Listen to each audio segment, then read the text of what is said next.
Jeff, thank you very much. We're here with Senator Jeff Merkley. Senator, thanks for coming. I appreciate it. Great to be here. All right, so let's start with the Affordable Care Act. I know you are obviously in support of it. Do you agree with the Supreme Court's decision that it is a tax?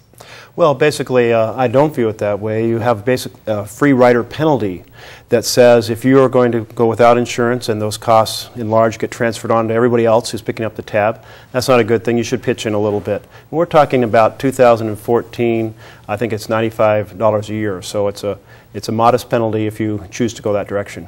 Mm-hmm. All right, House Republicans say they are going to repeal it. What do you have to say about that? Well, they're going to find that the individual features of the Act have become quite popular. You have the Health Care Bill of Rights, which says that insurance companies can't continue the abuses of the past, throwing you off your policy when you become sick, or saying you can't have a policy because of pre-existing conditions. In addition, you have the emphasis on prevention, which is an ounce of prevention worth a pound of cure. It's a very smart way to go in health care. And you have this marketplace that's being created so you can compare the different companies' policies and say, well, how do they really turn out against each other and which one's best for my own family? And so each of these is pretty strong, and so I think when we get down to the nitty-gritty, a lot of that people are going to want to hold on to. Do you think the act is ready to go, if you will, or do we need to do a little bit of tweaking in Washington? Oh, absolutely. The process of seeing what works and doesn't work needs to continue. Some of the pieces that are in place now are working very well, but others aren't scheduled to be in place until 2014. Oregon, it's ahead of the curve. Yes. They're going to be putting up the exchange or the marketplace next year, 2013. So we'll be one of the folks testing it out, states testing it out, and either figuring out how to make it work better and conveying what works and doesn't to the rest of the nation.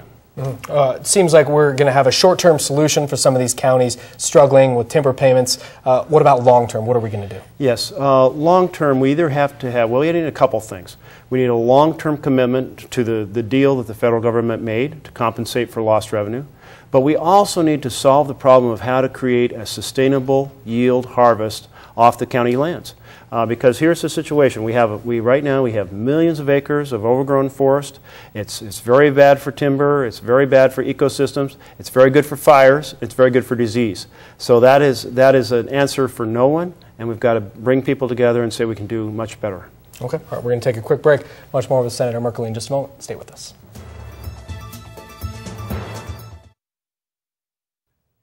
Welcome back to our 5 on 5. Again, we're here with Senator Jeff Merkley. Senator, you drove the state in an electric vehicle, I guess, yesterday and today. Do you feel that the drive to get the nation off oil dependency is working? Well, we're certainly on the start of the path. And it's such an important path because we're spending nearly $1 billion a day on overseas oil, creating wealth and jobs overseas instead of creating wealth and jobs here in America.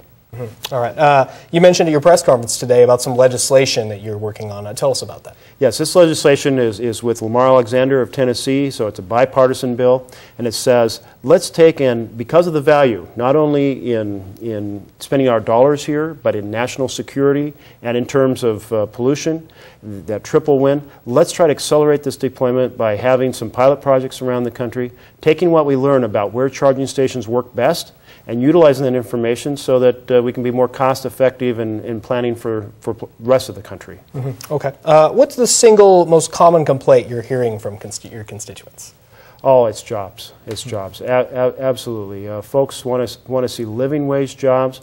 We're losing a lot of manufacturing, and that is critical to having the foundation for a middle class.